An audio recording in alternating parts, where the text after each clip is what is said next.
Nakita ng lahat si Jiro na tumatakbo at tuwang-tuwa. Joshua, lumabas na ang resulta. Pasok ka sa top 3. 634 ang score mo. Naghiyawan ang lahat. Nagpakumbaba si Joshua, talaga? Akala ko, second place ako. Tumingin si Jiro kay Maria nang may paghanga. Narinig ko, 643 raw ang score ni Maria. Second place siya. Muling naghiyawan ang lahat. Tinaasan ni Maria ng kilay si Jiro. Sino ang top 1? Umiling si Jiro. Hindi ko alam pero kumpleto na raw ang resulta. Malapit na itong i-announce. Itinuro ni Jiro ang malayo. Tingnan nyo. Idinidikit na ni Sir ang listahan. Sabay-sabay na tumingin ang lahat sa direksyon na itinuro ni Jiro. Nakita nila si Sir Mendoza na may dalang malaking listahan at nagmamadaling pumunta sa bulletin board. Tumingin sa akin si Joshua, hindi maitago ang pagmamalaki at ngumisi. Naintindihan mo na ba, Miguel? Ang layo ng agwat natin. Tiningnan ko lang si Joshua.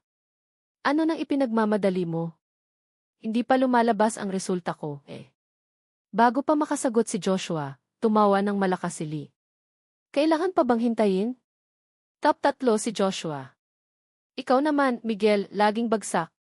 Kahit dagdagan ka pa ng 1 o 200 puntos, hindi mo pa rin siya matatalo. Ngumiti ng bahagya si Joshua, nagpapakita ng pagiging mapagbigay. Okay lang.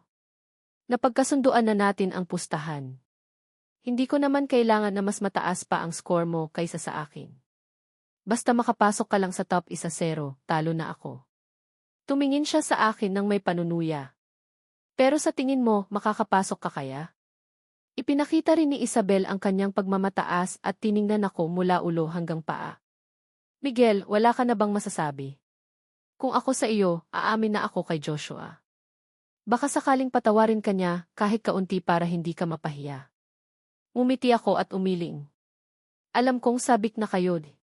Bago pa ako makatapos, sumingit si Maria sa malamig na boses. Pero huwag kayong masyadong magmadali. Itinaas ko ang ulo ko at tiningnan si Maria. Tiningnan din ako ni Maria.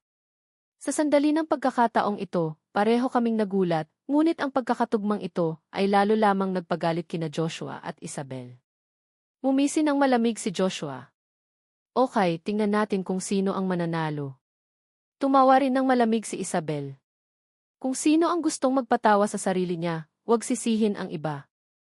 Sa sandaling ito, dumating na si Sir Mendoza. Nang makita niya ang dami ng tao sa harap ng bulletin board, ikinaway niya ang kanyang kamay upang paatrasin ang mga estudyante. Kinakabahang sinundan ng lahat ang bulletin board, unti-unting inilalabas ang top 50 sa HOMS at top 100 sa STEM. Unti-unting idinikit ng guro ang listahan mula sa ibaba. Maingat na tiningnan ng mga estudyante, nagsimula sa pang-9, pang-8 at pang-7, ngunit hindi pa rin nakita ang pangalan ko. Lalo pang nagtiwala si Joshua at ngumisi. Oh, nakikita mo na ba? Maghihintay ang buong school na mapanood ka ngayong gabi na gumawa ng katatawanan. Ngumiti ako. Huwag kang magmadali. Hintayin nating makita. Ngumisi si Isabel. Anong hinihintay? Hindi ka naman makakapasok sa top 1-0. Siguro naman hindi ka makakapasok sa top 5. Tumawa ng malakas si Lee. Tama. Miguel, sabihin mo na. Baka mas mataas pa ang score mo kaysa kina Joshua at Maria. Bago pa niya matapos ang sinabi, sumigaw si Kenneth. Nagulat ang lahat at lumingon. Nakita nila si Kenneth na tumatakbo mula sa building, pulang-pula ang mukha dahil sa sobrang bilis niya. Nilapitan ni Kenneth at hinawakan ng mahigpit ang balikat ko, nanginginig ang kanyang boses. Miguel, nakita ko na ang score mo. Nang makita ko ang kanyang reaksyon, nakaramdam ako ng kaba. Tumingin ako kina Joshua, Isabel at Lee. Huminga ng malalim si Kenneth at sumigaw, top 1 ka sa buong batch. Para bang tumigil ang buong mundo. Sa sandaling ito, idinikit ng guro ang pinakamataas na listahan, kung saan nakasulat ang top 1, Miguel, 648. Natigilan si Lee, natigilan si Isabel at hindi makapaniwala si Joshua. Nanlaki ang kanyang mga mata at para bang gumuho ang kanyang mundo. Tiningnan ako ni Maria, kumikinang ang kanyang mga mata sa saya. Mukhang manonood kami ng performance ngayong gabi. Wala nang lakas ng loob at dignidad si Joshua na tuparin ang kanyang pangako. Sumigaw siya, hindi maaari. Hindi ako naniniwala. Sa huli, tumakbo siya palayo ng hiyang-hiya. Nag-alangan sina Isabel at Lee na sabihin ang anumang bagay, ngunit ang malamig na tingin ni Maria ang nagpatahimik sa kanila at umalis. Tiningnan ako ni Kenneth, nagniningning ang kanyang mga mata. Miguel, paano mo nagawa iyon? Mayroon ka bang paraan? Turuan mo ako. Hindi ako nagulat at kalmado. Sa totoo lang, dahil iyon kay Maria. Alam ni Maria na hindi niya ako tinulungan sa pagre-review, ngunit napagtanto niya na ang pagbabago ko ay maaaring dahil sa kanyang impluensya. Siguro nagkaroon ako ng biglang lakas dahil sa kanyang paghihikayat. Noong gabing iyon, sa panahon ng pag-aaral, sumulat si Maria ng maliit na papel at ipinasa sa akin. Paano ako makakapagpasalamat? Sumulat ako ng 3 tandang pananong. Iniisip siguro ni Maria na nahihiya akong tanggapin ang kanyang tulong. Sumulat siya muli, tinulungan kita ngayong araw na ituro si Joshua at Isabel. Hindi ka ba magpapasalamat? Naalala ko. Nga. Sumulat ako, paano? Sumulat si Maria, gawin mo ang 3 kondisyon ko. Huminga ako ng malalim. Talaga namang demanding siya. Hindi pwede. Isang kondisyon lang. Ang papel ay paulit-ulit na isinulat at binago hanggang sa naabot namin ang kasunduan, gawin ang 2 kondisyon. 30 araw na lang bago ang entrance exam sa kolehiyo. Ang mga araw na ito ay panahon para sa mga senior high school student na maging lubos na malaya. Ang lecture hall ng school ay naging pinakamagandang lugar para mag-aral. Nang magpasya ako, bigla kong nalaman mula kay Maria, pumupunta ka rin pala sa lecture hall. Nagulat ako at tiningnan si Maria. Tumango si Maria. Pumupunta rin ako. Nagulat ako. Pumupunta ka rin? Tumango ako. Tinaasan ako ng kilay ni Maria. Pareho pala tayo ng pinupuntahan, sabay na tayo. Masaya akong sumang-ayon. CJ. Kakatapos lang sabihin ni Kenneth na sasabay rin siya sa atin. Kinunutan ng noo ni Maria si Kenneth. Hindi na raw siya sasama. Nagulat ako. Talaga? Kakatapos ko lang siyang tanungin, sabi niya magre-review raw siya kasama natin Kalmadong sabi ni Maria, nagbago na raw siya ng isip. Kung hindi ka naniniwala, tanungin mo siya muli. Pagkaraan ng ilang sandali, bumalik si Kenneth mula sa banyo. Seryoso niyang sinabi, nagbago na ako ng isip. Sa tingin ko, hindi bagay sa akin ang lecture hall. Magre-review ako sa classroom. Miguel, kayo na lang ni Maria ang pumunta. Tiningnan ko si Kenneth, pagkatapos ay tiningnan ko si Maria. Pareho silang kalmado at walang anumang kahina-hinala. Sa huli, nagpasya ako, okay, kami na lang ni Maria ang pupunta. Pagkatapos ng bell, nilapag ko ang mga libro ko at hinilot ang aking ulo. Medyo pagod ako. Sa tabi ko, lumingon si Maria. Pagod ka ba? Tumango ako. Medyo. Kinuha ni Maria ang kanyang headphones at isang iPhone. Ibinigay niya ito sa akin. Makikinig ka ng music. Nagulat ako pagkatapos ay tumango. CJ. Bago pa ako makapag-react, natural na ipinasok ni Maria ang isang headphone sa aking tenga at ang isa sa kanya. Mabilis na tumibok ang puso ko. Tiningnan ako ni Maria. Bakit? Nagulat ako. Oh, wala. Umiling ako at sinubukan kong magmukhang normal. Hindi ko napansin na tinitingnan ako ni Maria ng may pagmamahal at paglambing. Paminsan-minsan, bumabalik ako sa classroom para makausap si Kenneth. Marami akong nakikitang estudyante na nagre-review ng magkapares. Hindi maiwasang mainggit si Kenneth. Kailan kaya kami magiging magkasama ni Vindindin? Naalala ko. Hindi ba't araw-araw kang nag-aaral kasama si Vindindin? Ayos naman, Nalungkot si Kenneth. Anong ayos doon?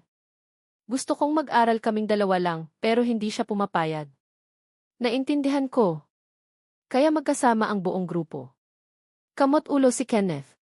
Hindi kaming dalawa lang, pero sabi niya, tatawag siya ng iba, pero abala raw ang lahat kaya walang dumating. Tiningnan ko si Kenneth. Maraming araw na walang dumating, kayong dalawa lang. Tumango si Kenneth. Sabi ni Vindindin, nagkataon lang daw iyon. Napaka-rasonable. Tiningnan ko si Kenneth na parang tanga. Anong rasonable? Anong klaseng bagay iyan? Tanga ka talaga. Pagkatapos ng school, itinulak ko ang bisikleta ko kasama si Maria palabas ng gate. Tiningnan ko ang paligid ko at hindi nakita ang pamilyar na may batch. Nasaan ang sasakyan ng pamilya niyo? Kalmadong sinabi ni Maria, nasira ang sasakyan ng pamilya namin. Kung pwede, ihatid mo na ako pa uwi. Tumango ako. CJ. Dapat magtulungan ang mga kaklase. Sumakay si Maria sa bisikleta at natural na inilagay ang kanyang mga kamay sa aking baywang. Sumakay ako ng bisikleta at inihatid si Maria sa cool na hangin ng summer evening. Habang nagbibisikleta, masaya kong sinabi, Kenneth, tanga talaga siya. Sabi lang niya reasonable at umiikot-ikot siya kay Vindindin. Bahagyang tumawa si Maria sa likod ko. Tanga nga siya, madaling paglaruan. Ito ang unang beses na inihatid ko si Maria pa uwi, ngunit hindi ito ang huling. Araw-araw, naghahanap ng dahilan si Maria para ihatid ko siya. Hindi ako nakakita ng kakaiba. Akala ko, nagkataon lang. Tuwing gabi, habang inihatid ko si Maria, natuklasan ko na ang village nila ay malapit sa palengke na pinupuntahan ng mga magulang ko. Minsan nagbiro ako, kung makikita ako ng mga magulang ko na inihatid ka, siguro iisipin nila na nagliligawan ako. Nagniningning ang mga mata ni Maria nang marinig niya ito. Mapanganib nga iyan. Tumawa ako. Paano naman mangyayari iyon? Kinabukasan, biglang nagpreno ako sa harap ng mga magulang ko. Natumba si Maria at mahigpit akong niyakap. Oh, mag-ingat ka kasi. Bago pa siya makapagsalita, naramdaman kong tumigas ang katawan ko. Hinawakan ko pa rin ng mahigpit ang manibela at sinubukan kong ngumiti para batiin ang mga magulang ko. Uy, nagkataon lang po. Kaklase ko po ito. Malapit lang po ang bahay niya dito kaya inihatid ko siya. Bumati rin si Maria. Magandang araw po, tita at tito. Kaklase po ako ni Miguel, Maria po. Masayang bumati ang nanay ko. Uy, Maria. Sabi ng guro, malaki raw ang naitulong mo kay Miguel. Naliwanagan rin ang tatay ko. Tama, sinabi rin ni Miguel na maganda raw ang nakuha niyang resulta sa second mock exam dahil tinulungan siya ng kanyang kaklase. Muling humiti ng matamis si Maria. Ang ngiting iyon ay may bahid ng pagkamahiya at pagpapakumbaba. Sobra naman po kayong magpuri, tita at tito. Sa totoo lang, napakatalino po ni Miguel. Masipag siya at kailangan lang po niya ng suporta. Gumugol lang po ako ng kaunting oras para makapag-review araw-araw. Kanya po ang malaking bahagi ng kanyang tagumpay.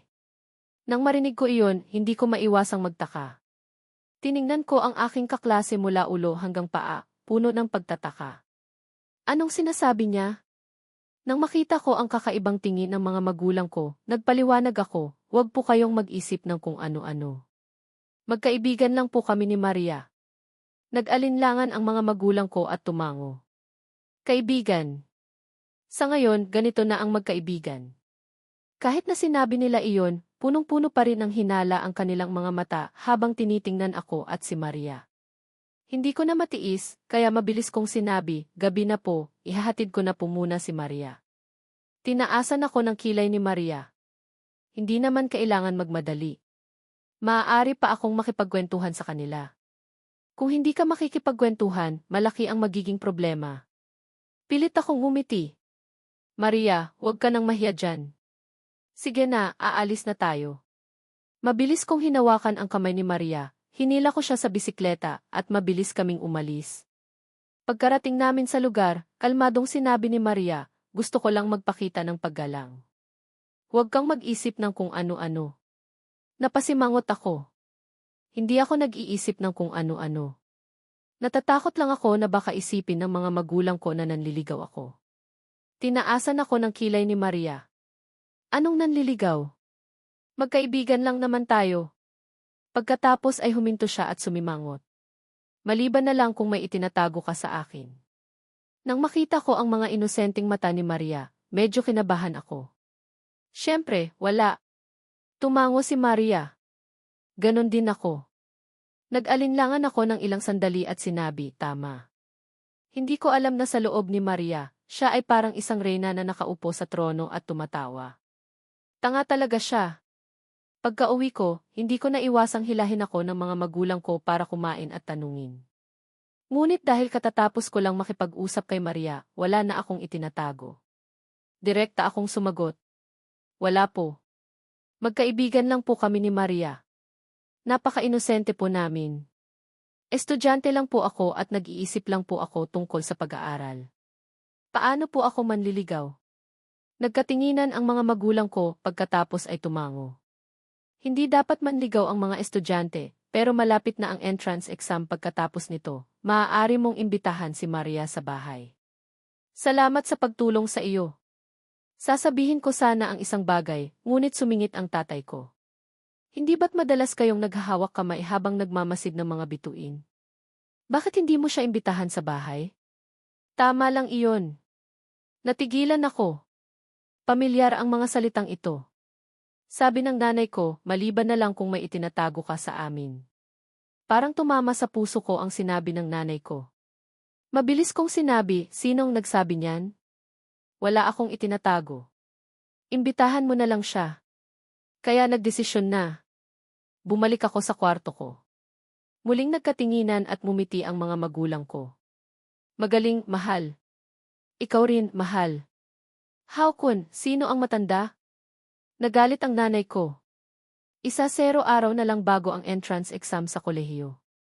Kalmado pa rin si Maria gaya ng dati at binigyan ako ng soda. Itinaas ko ang ulo ko at ininom, umupo sa mga hakbang ng school at tinitingnan ang night. Nagkwentuhan kami ni Maria. Alam mo ba na noong bata pa ako, akala ko na ang distrito ng Vietnam ang buong mundo? Hindi ko maisip na aalis ako.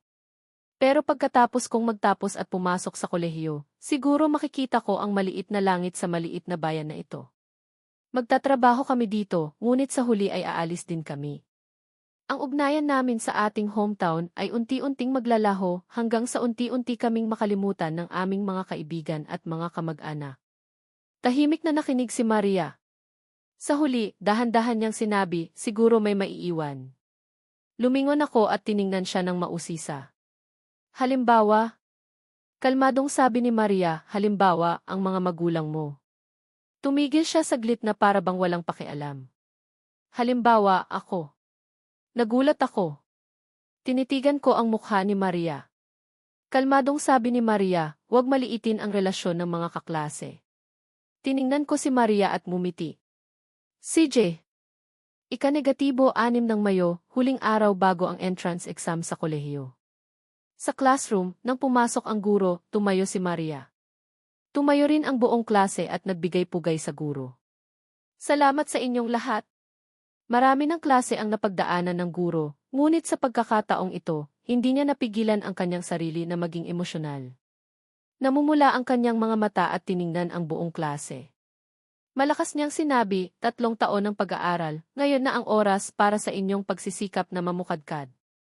Bukas, makipaglaban kayo ng buong puso. Ika-7 ng Mayo, umupo ako sa examination room para sa entrance exam sa kolehiyo. Kahit na muling nabuhay ako, pakiramdam ko pa rin ang solemn at malamig na atmosphere na nagbigay sa akin ng goosebumps. Huminga ako ng malalim at ang apoy ng pakikipaglaban sa aking mga mata ay sumiklab ng masidhi. Mabilis na lumipas ang 2 araw na nakakapagod. Pagkalabas ko ng examination room, napagtanto ko na natapos na ang entrance exam sa kolehiyo. Noong gabing iyon, sa farewell party, nakasuot lang si Maria ng puting shirt, fitted plaid skirt, small leather shoes, mahabang black socks, at ang kanyang buhok ay nakalugay sa kanyang balikat, na naging dahilan upang matulala ang mga lalaki sa klase. Natulala rin si Kenneth at halos tumulo ang kanyang laway. Grabe, napakaganda ni Maria ngayon. Miguel, kung hindi ka kikilos, mag-ingat ka at baka maagaw ang presidente. Hindi ako sumagot dahil sa sandaling iyon, natulala rin ako sa aking kaklase. Matagal bago ako nakalunok ng maayos. Sinubukan kong manatiling kalmado. Huwag kang magsalita ng ganyan. Magkaibigan lang kami. Tiningnan ako ni Kenneth. Ang kanyang mukha ay parang gustong sabihin na maaari mo akong lokohin, ngunit huwag mong lokohin ang iyong sarili. Tiningnan ni Maria ang buong room at huminto ang kanyang tingin sa akin. Lumapit siya sa akin at kay Kenneth. Nang makarating siya, tiningnan niya si Kenneth. Dito ka nakaupo. Agad na tumayo si Kenneth. Hindi. Dito ako upo. Umupo ka dyan. Mabilis siyang lumipat ng pwesto at nawala. Umupo si Maria sa tabi ko at tinaasan ako ng kilay. Bakit? Kinabahan ako. Anong bakit? Tumawa si Maria. Maganda ba ang suot ko? Nautal kong sinabi, ang ganda, ang ganda. Sinubukan kong maging normal, ngunit hindi ko mapigilang magpakilig sa loob ng aking puso. Tumango si Maria nang marinig niya ang papuri ko. Sinuot ko lang ito ng basta-basta. Malamig ang kanyang tono, ngunit sa loob niya ay masaya siya. Hindi mo alam, sinuot ko ito ayon sa gusto mo. Dumating na ang lahat. Inilabas ang pagkain. Mabilis na naging masigla ang atmosphere sa loob ng room. Ang homeroom teacher, na pinakaiginagalang ng mga estudyante, ang pinakaimbitahang uminom. Tumayo siya. Namumula ang kanyang mukha dahil sa alak. Tapos na ang entrance exam, naway maging masaya ang inyong kinabukasan. Gumawa ng maraming masaya ngayong gabi, ngunit tandaan na maging ligtas. Naghiyawan ang lahat sa room. Nagsimulang magtagayan ang mga lalaki at babae. Maraming lalaki ang gustong makipag-inuman kay Maria, ngunit nahihiya sila sa kanyang malamig na atmosphere, kaya hindi sila naglakas loob na lumapit. Tiningnan nila ako na nakaupo sa tabi ni Maria nang may inggit. Kumuha ng baso ang isang grupo ng mga lalaki. Miguel, inumin mo ito. Ako naman. Sumunod ako. Isa-isa silang inimbita ako na uminom na may determinasyon na lasingin ako. Hindi nagtagal at nagsimula akong mahilo at hindi makatayo ng matatag. Nagsaya ang mga lalaki. Malapit na siyang bumagsak. CJ. Pero sa sandaling iyon, ibinaba ni Maria ang kanyang chopsticks, tumayo at kinuha ang atensyon ng lahat. Tiningnan niya ang mga lalaki. Anong saya ang pilitin ang isang tao na uminom? Ako na ang iinom para sa kaklase ko. Malamig ngunit determinado ang kanyang boses na nagpatahimik sa buong kwarto. Walang nag-akala na ganito kalapit ang magkaklase. Umupo si Kenneth sa isang sulok at bumulong, sabi ko na nga ba magkaklase lang, nakakatawa. Sa isang iglap, uminom ng 2 o 3 baso ng beer si Maria, at lahat ay naubos niya sa isang lagok. Bihira para kay Maria na maging malaya ngayon. Naghiyawan at nagpalakpakan ang mga kaklase. Nakaupo ako sa tabi niya at namamanghang pinapanood si Maria na uminom sa bawat baso. Balak ko sanang tumayo. Ako na ang iinom, ngunit inilagay ni Maria ang kanyang kamay sa aking balikat at itinulak ako paupo. Hindi mo kailangan. Nagpatuloy si Maria sa pag-inom, hindi lamang tinatanggap ang mga imbitasyon, ngunit aktibo ring nag-iimbita. Matapos niyang patumbahin ang 5 o 6 na lalaki, siya na lang ang nakatayo pa. Tiningnan niya ang natitirang mga lalaki. Mayroon pa bang iba? Natahimik ang lahat. Sumigaw si Kenneth, napakagaling, presidente. Muling naghiyawan ang buong kwarto. Tiningnan ako ni Maria nang may paghanga.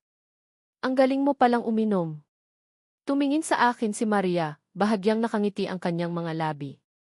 Hindi mo alam, marami na akong naranasan. Maliit na bagay lang ito. Pagkatapos ng party, nag-aya ang mga kaklase na magkaraoke. Pumasok kami ni Maria sa room 504. Umupo ako sa upuan malapit sa pinto at nakita si Maria na papasok. Siguro dahil marami siyang nainom, medyo nanghihina siya at muntik ng matumba. Mabilis ko siyang hinila at inalalaagan. Nawala ng balanse si Maria at nahulog sa aking mga bisig. Napatahimik ang kwarto sa tagpong ito. Sa kabutihang palad, mabilis na hinila ni Vindindin si Kenneth.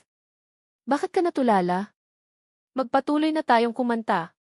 Mabilis na sumigaw si Kenneth, tama. Magpatuloy na tayo. Muling naging masigla ang atmosphere, ngunit hindi pa rin kami nakakaalis sa mahirap na sitwasyon. Huminga ako ng malalim at sinubukang magsalita. Okay ka lang ba? Nakahiga pa rin si Maria sa aking mga bisig. Kalmado niyang sinabi, okay lang ako. Sinubukan kong humanap ng pag-usapan. Buti naman.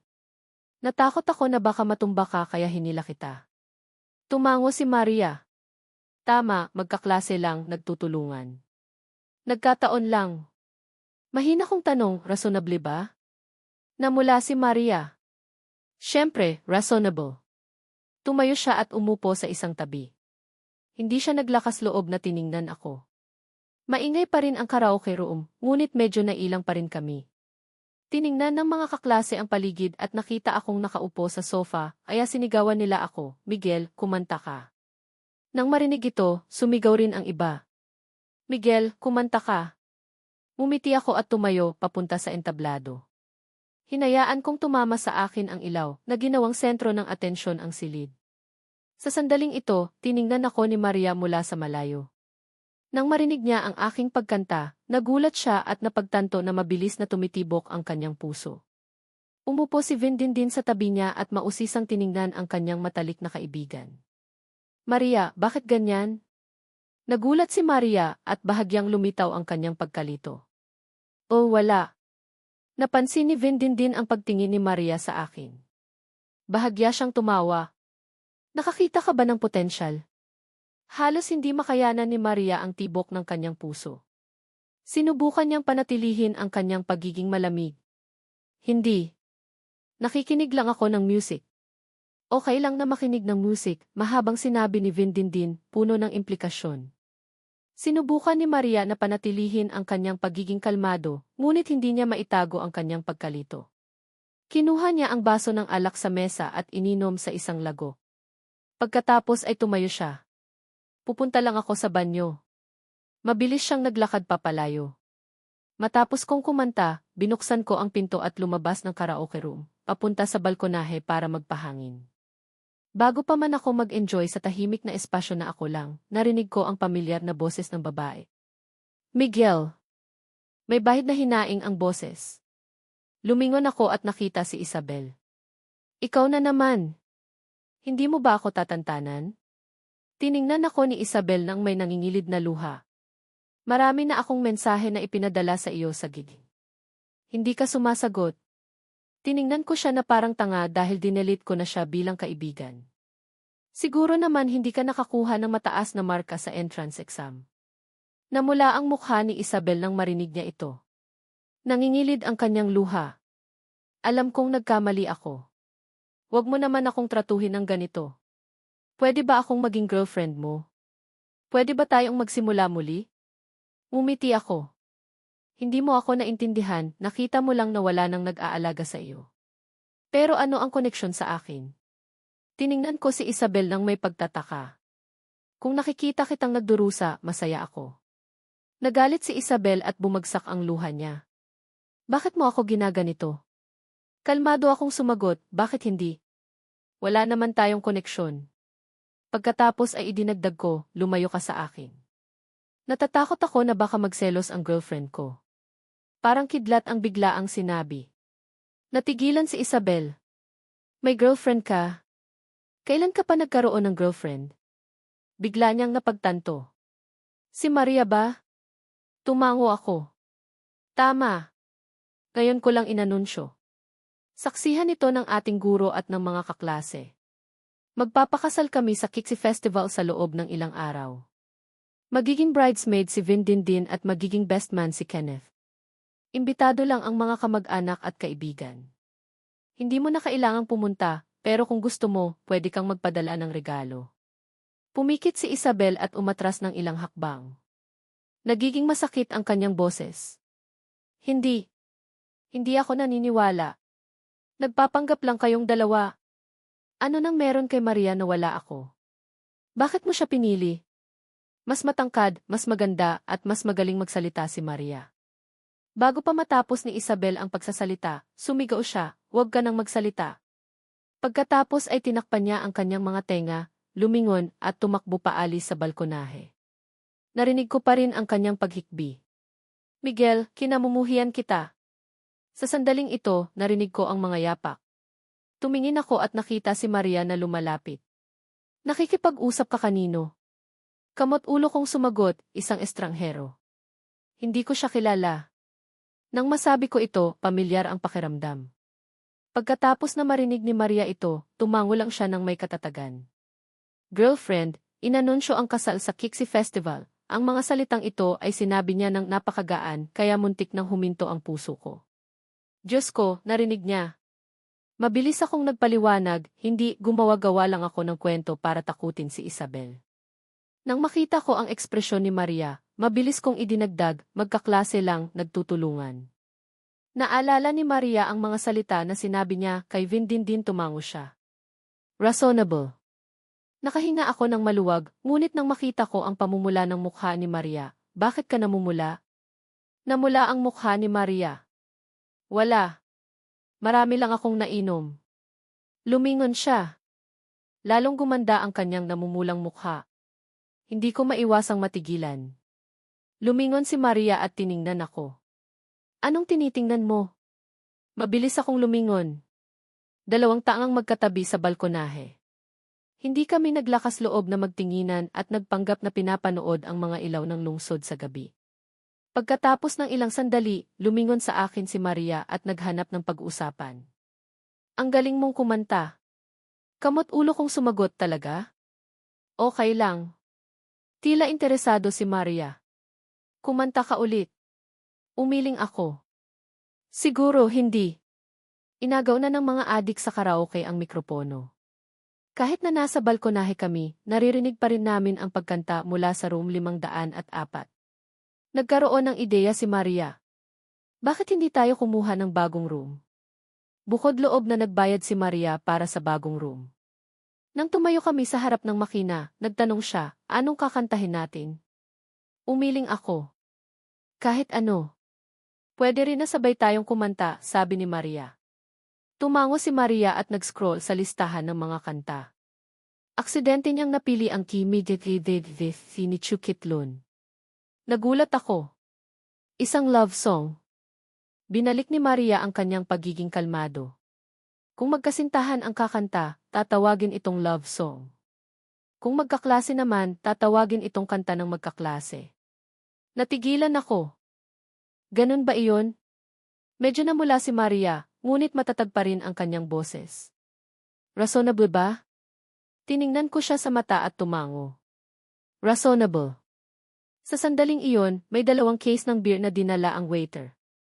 Sabi nila, ito ay para sa mga graduating student. Tiningnan ako ni Maria, tinaasan ako ng kilay. Uminom pa tayo?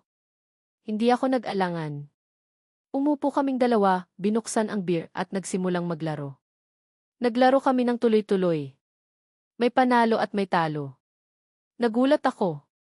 Ang galing mo palang uminom. Nagulat rin si Maria. Hindi ka rin naman nagpapatalo. Ayaw tumigil ng 2, kaya nagpatuloy sila sa pag-inom hanggang sa nagsimula akong mahilo. Nanghihina na rin si Maria. Iminungkahi niya, kumanta na tayo. Nagtanong ako, anong kakantahin natin? Itinagilid ni Maria ang kanyang ulo at nag-isip. Ang kaibig-ibig na aksyon na iyon ay nagpatigil sa tibok ng aking puso. Kantahin natin ang Mike Fided Jesu. Tumango ako at binuksan ang makina.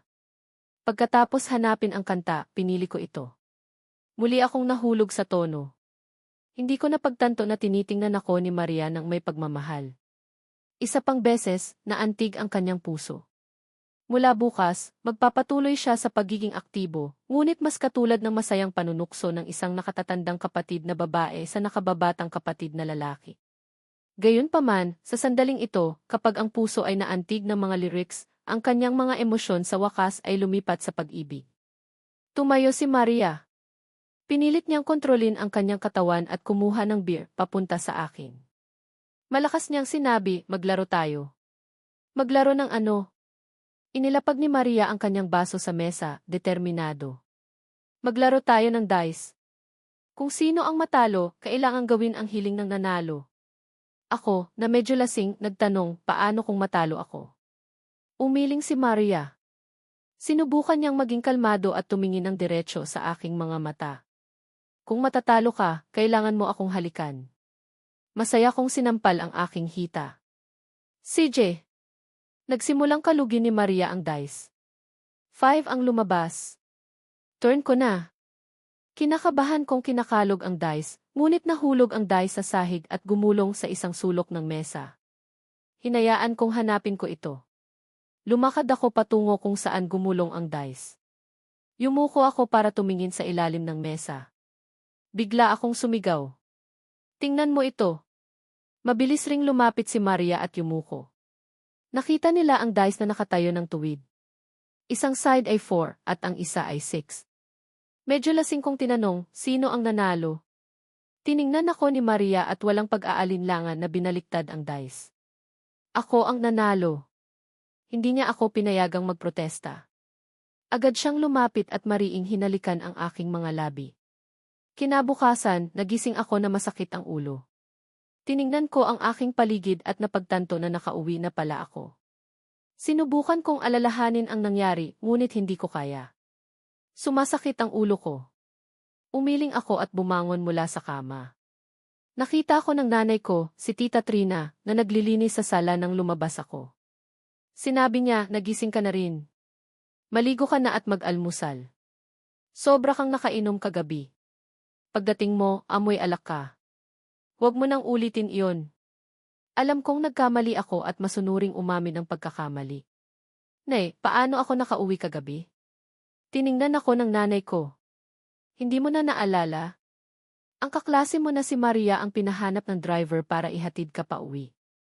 Inalalayan pa niya hanggang sa pintuan. Nakakaabala sa kanya. Nabigla ako nang marinig ko ito. Si Mang Chu po. Tumango ang nanay ko. Tama. Siya ang naghatid sa iyo at agad ring umalis.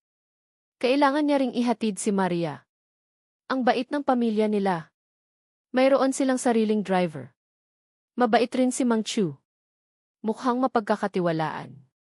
Bigla niyang naalala, nga pala, kakaiba ang nangyari nang tanungin ko si Mang Chu tungkol kay Maria. Parang lumindol sa mga mata niya.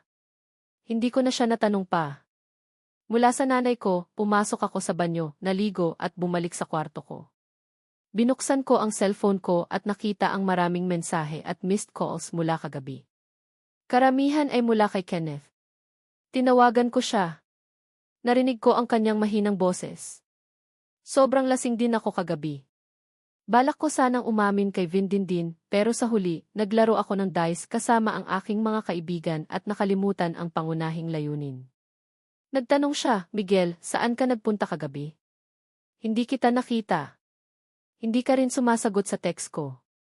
Umamin ako, nag-rent kami ni Maria ng private room. Nagulat si Kenneth. Private room? Kayong dalawa lang. Humanga siya. Hindi ka talaga nagpapatalo. Sabihin mo sa akin ang totoo, nasakop mo na ba ang presidente kagabi? Galit kong sinabi, anong pinagsasabi mo? Kumanta lang kami at uminom ng beer. Wala kaming ginawa. Hindi naniwala si Kenneth. Talaga? Wala kang ginawa? Talaga? Kinumpirma ko, wala. Walang ibang nangyari. Sa sandaling iyon, kinakamot ni Maria ang ulo niya, inaalala ang nangyari kagabi. Balak niyang mag-text sa akin, ngunit tumanggap siya ng tawag mula kay Vindindin. Nagtanong si Vindindin, saan ka nagpunta kagabi? Hindi nagtago si Maria at sumagot, kumanta kasama si Miguel. Tumawa si Vindindin, huwag mong sabihin kaninuman, pero kagabi, umamin si Kenneth sa akin. Nagulat si Maria. Talaga? Nahihiyang sumagot si Dindin. Isa ngayon, pumayag ako, pero kailangan ko pa siyang obserbahan. Balak niya akong yayain mamaya. Sasama ka ba sa akin? Sa una, balak sana ni Maria na tumanggi. Ngunit nang marinig niya si Dindin na sinabi na niyayari ni Kenneth ako, nagbago siya ng isip. CJ. Sa sandaling iyon, kakatapos ko lang magpahinga nang makatanggap ako ng tawag mula kay Kenneth. Miguel, balak ko sanang yayain si Vindindin mamaya. Pumayag na siya. Kagabi, nakalimutan kong umamin. Kailangan kong gawin ito mamaya, pero medyo kinakabahan ako. Samahan mo ako. Inaaya rin ni Vindindin si Presidente. Sabay-sabay na tayo. Naisip kong magkita si Maria upang tanungin siya tungkol sa nangyari kagabi, kaya sumang-ayon ako. CJ. Nasa paanan ng burol sa parke ang aming meetup. Nang makarating kami doon sakay ng may batch, tiningnan ni Maria ang direksyon ng driver. Mang Chu. Lumapit si Mang Chu. Po. Nag-isip saglit si Maria at nagtanong, nang sunduin mo ako kagabi, may nakita ka ba? Bahagyang nanginig ang kamay ni Mang Chu sa manibela. Pagkatapos, narinig ni Maria ang isang malalim na boses mula sa likod. Huwag kang mag-alala, Maam. Wala akong nakita. May bahid na kalungkutan ang boses ni Mang Chu. Hindi maiwasan ni Maria na magkaroon ng malaking tanong. Umiling siya at nagbago ng tanong. Kagabi, nang makarating ka, lasing ba kami ni Miguel? Mayroon ba kaming nakakahiyang ginawa? Muling nanginig ang kamay ni Mang Chu. Pagkatapos ng ilang sandali, sumagot si Mang Chu, huwag kang mag-alala. Natulog lang kayo ni Miguel. Walang nangyaring kakaiba. Nang marinig ito ni Maria, huminga siya ng maluwag. Sumandal siya sa upuan at nagpahinga. Patuloy na gumulong ang may batch.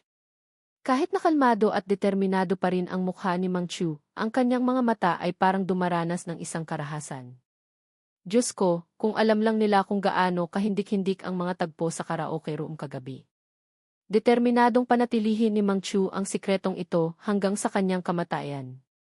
Naglakad ako mula sa bahay papunta sa pulong. Nang makarating ako, dumating na rin sina Kenneth, Vindindin at Maria. Pagkakita namin sa isa't isa, nagkatinginan kami ni Maria. Tiningnan ni Kenneth si Vindindin at tiningnan din ni Vindindin si Kenneth. Nagkatinginan ang apat at medyo nakakahiya. Sa huli, tumawa si Dindin para alisin ang pagiging awkward. Kumpleto na ang lahat, kaya maghanap na tayo ng makakainan. Mabilis na sumagot si Kenneth, tama. Gutom na rin ako.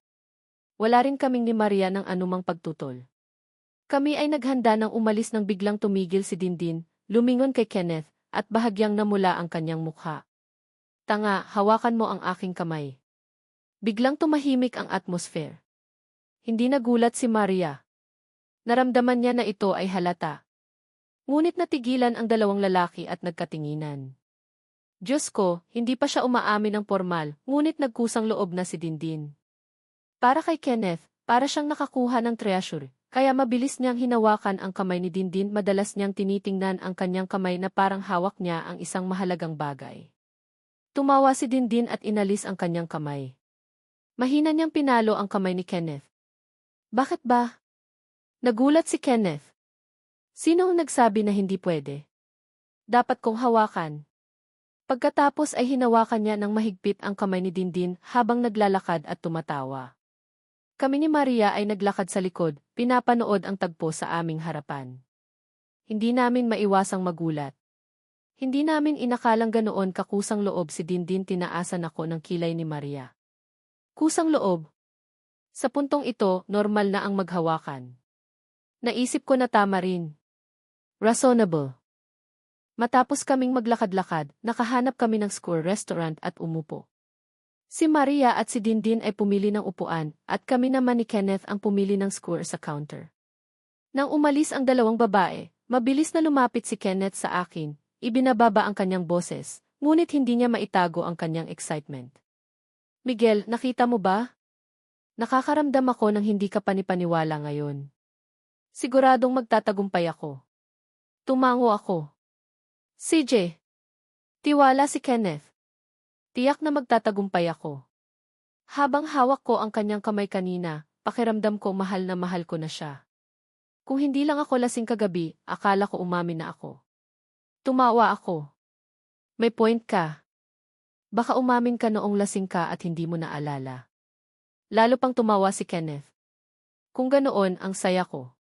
Kung umamin ako at nakalimutan ko, papatayin ako ni Dindin.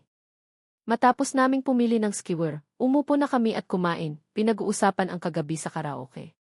Pagkatapos naming kumanta, pinag-usapan namin ang aming mga plano sa tag-init. Gusto kong mag-aral ng paglangoy. Dati, abala ako sa pag-aaral at wala akong oras. Ngayon na bakasyon, maaari na akong mag-aral. Tiningnan ni Dindin si Kenneth. Mag-aral ka rin ba kasama ko? Nagulat si Kenneth. Kung hindi, pinaglaruan siya ni Dindin, gusto mo bang pumunta sa iba? Mabilis na sumagot si Kenneth, hindi, syempre. Sasama ako. Kinindatan ako ni Kenneth. Miguel, nakita mo ba iyon? Tiyak na magtatagumpay ako. Itinaas ko ang aking hinlalaki. Napakagaling. Tiyak na magtatagumpay ka. Pagkatapos ng pagkain, naglakad-lakad kami sa plaza sa ilalim ng burol. Desidido si Kenneth na magsabi ng totoo kay Dindin, sandali lang, sabi niya. Lumakad siya palayo. Nagtaka si Maria. Saan siya pupunta? Umiling si Dindin, hindi ko alam. Pagkatapos, tumawa siya. Hindi ko inaasahan na ganito kahinhin ang boyfriend ko. Tumango si Maria. Tama. Nakatayo ako sa isang tabi. Gumugulo ang isip ko. Lalong nagpapakita na ang tagpong ito ng lalong hindi ko maintindihan. Hindi nagtagal, bumalik si Kenneth na may hawak na isang baukwet ng mga rosas. Pulang-pula ang kanyang mukha. Dindin, para sa iyo. Nagulat si Dindin, para sa akin. Bakit? Tumango si Kenneth, naglakas loob. Tama. Matagal na kitang gusto. Pwede ba kitang maging girlfriend? Tumahimik ang atmosphere. Nagulat ang dalawang babae. Bihira para kay Maria na manlaki ang kanyang mga mata sa gulat, at halos hindi makapaniwala si Dindin boyfriend. Pumayag na ako, eh. Natigilan si Kenneth. Kailan? Hindi pa nga ako umaamin, eh. Muling tumahimik ang atmosphere. Sumimangot si Dindin at huminga ng malalim, lumikha ng isang ngiting pilit. Nakakalimutan mo na ba na umamin ka kagabi? Kinailangan ni Kenneth ng maraming pagsisikap para makipagbati sa kanyang bagong girlfriend. Ang presyong binayaran niya ay kumikirot ang kanyang baywang. Sa kabila nito, kumikinang pa rin ang kanyang mga mata. Sa anumang paraan, okay na rin. Hindi ko inasahan na magtatagumpay ako kahit nalasing ako. Dahil sa labis na pagsisigaw, muli niyang sinaktan ang kanyang baywang at huminga ng malalim. Naglakad kami ng kaunti at nakakita ng isang booth ng portrait na sining. Hinila ni Kenneth si Dindin para ipagdiwang ang unang araw nila bilang magkasintahan. Kami ni Maria ay naglakad-lakad sa plaza, pinag-uusapan ang nangyari kay Kenneth. Hindi kami tumigil sa pagtawa. Sobra siya. Uminom siya at nakalimutang umamin. Puna ko, nakakahiya. Tumango si Maria. Tama. Sobrang nakakahiya. Pinag-usapan namin ang tungkol sa pag-inom. Naalala ko na uminom kami ng labis kagabi. Sigurado ba tayong walang ginawang katangahan kagabi? Bahagyang umiti si Maria. Huwag kang mag-alala. Inihatid tayo ni Mang Chu. Natulog lang tayo. Walang nangyari. Huminga ako ng maluwag. Buti naman. Sa sandaling iyon, nagpatugtog ang isang pamilyar na kanta mula sa isang kalapit na tindahan. Hindi ba't kantang kinanta mo kagabi? Naalala ni Maria. Tama. Parang kumanta ka rin ng isang kanta ng 500. Sampal ko ang aking noo. Tama. Kumanta rin ako ng muling magkita. Bigla kong naalala ang lahat. Habang nag-uusap kami, unti-unting nagkadikit ang mga imahe ng nangyari kagabi. Pagkatapos, niyaya mo ako na maglaro ng dice, di ba? Kung matalo ka, kailangan mong gawin ang hiling ko. May excitement kong naalala at sinabi ng mas mabilis. Bigla kaming natigilan. Nagulat ako. Pakiramdam ko sa sabog ang ulo ko at parang mailibo-libong kabayo sa loob nito. Diyos ko, gaano karami ang nainom ko kagabi para kalimutan ang lahat ng iyon. Natigilan rin si Maria. Sa kanyang puso, tuluyan ng gumuho ang kanyang imahe bilang isang mapagmataas at mahiyain na batang babae. Napagulong-gulong siya sa sahig. Maria, anong ginawa mo? Sobrang nakakahiya. Agad na nag-ayos kami at nagkatinginan. Anong sinabi kong gagawin? Nakalimutan ko na. Huminga rin ng malalim si Maria, sinusubukan na manatiling kalmado. Nakalimutan ko na rin. Sabay kaming huminga ng maluwag. Buti naman at nakalimutan natin. Ngunit pagkatapos ay muli kaming nagduda at nagkatinginan. Totoo bang nakalimutan natin? Mabilis kong kinumpirma. Totoo ngang nakalimutan ko. Tumango rin si Maria. Totoo nga ring nakalimutan ko. Sa sandaling ito, bumalik si Kenneth at Dindin na magkahawak kamay. May excitement na sinabi ni Kenneth, Presidente, Miguel, bumalik na tayo sa karaoke. Mag-order ako ng mas maraming alak. Hindi tayo uwi hanggang sa malasing tayo. Dahil sa alak, natigilan kaming ni Maria. Tiningnan ko si Kenneth, galit. Kenneth, sobra na tayong nakainom kagabi. Anong iniinom mo pa? May problema sa karaoke? Sabi ni Maria sa malamig na boses, hindi na tayo inom pa. Ang masamang alak na iyon. Sabay silang tumango at nagkatinginan. Nagtatakang nagkatinginan sina Kenneth at Dindin nang may malaking tandang pananong. Nang gabing iyon, pagka-uwi ko, pagpasok ko sa kwarto at pagsara ng pinto, hiniga ko ang aking sarili sa kama at patuloy na gumulong. Sa puso ko, muling gumugulong ang imahe ng batang babae. Sobrang nakakahiya. Sa huli, umupo siya at pumunta sa kanyang mesa. Binuksan niya ang kanyang computer, balak niyang makinig ng music para takpan ang kahihiyan niya. Aksidente niyang nakita ang kantang Muling Magkita sa kanyang playlist. Nag-alangan siya at pagkatapos ay pinili niyang i-play ang kanta. Pinabalik siya ng pamilyar na melody sa karaoke room kagabi nang maantig ang kanyang puso. Huminga ng malalim si Maria. Mas nakakagaan ang kanyang pakiramdam. Ngumiti ang kanyang mga labi. Kung nakumpirma ko na ang aking damdamin, ano ang ikinahihiya sa paghalik sa taong gusto ko? Nang maisip niya ito, gusto niya akong tawagan. Kinuha niya ang kanyang telepono, hinanap ang numero ko, at agad na tumawag. Nang sagutin ko, medyo kinakabahan ang boses ko. Bakit? Hindi mapigilang tumawa ni Maria. Naaalala mo na ba ang nangyari kagabi? Sinubukan niyang manatiling kalmado. Wala lang, gusto ko lang itanong kung may naalala ka. Sa kanyang mga mata, may bahid ng pagiging malokohin. Hindi ba't ang parusa ay halikan ako? Sa kabilang dulo, narinig kong nahulog sa sahig mula sa kama. Sinubukan ni Maria na pigilan ang kanyang pagtawa. Hindi ako sigurado, kaya gusto ko lang tanungin kung may naalala ka. Utal-utal kong sinabi, hindi, wala akong maalala. Pareho tayong mababait na estudyante. Hindi tayo pwedeng tumaya ng ganoon. Tumingin si Maria na may pagtataka. Talaga ba? Pero pakiramdam ko di. Mabilis kong pinutol. Huwag mong pakiramdaman ang kahit ano. Siguradong mali ka. Gabi na. Matulog na tayo. Good night. Pagkatapos, mabilis kong ibinaba ang telepono, para bang natatakot akong tanungin pa. Nakita ni Maria ang aking gulat na ekspresyon at hindi mapigilang tumawa ng malakas. Napakasaya na tuksuhin ang kanyang kaklase. Tiningnan niya ang kanyang telepono at mumiti. Maghintay ka lang, ako ang susuyo sa iyo. Kinabukasan, umupo si Maria sa kanyang mesa at nagsimulang gumawa ng plano. Itinala niya ang impormasyon at mga pangyayari na may kaugnayan sa akin. Inaayos ang mga ito ayon sa oras at antas ng kahalagahan. Nang isulat niya ang bagong impormasyon, kumikinang ang kanyang mga mata. Mayroon na ako. Sa sandaling iyon, nakaupo ako sa aking mesa, iniisip ang tungkol sa nangyari sa karaoke kagabi. Habang naalala ko, mas nagulat at hindi ako makapaniwala. Hinalikan ako ni Maria. Bakit kaya nangyari iyon? At hindi niya rin naalala ang kahit ano. Ang pinakamagandang bagay na dapat gawin ay magpanggap na walang nangyari para hindi ako mapahiya. Nagpasya ako.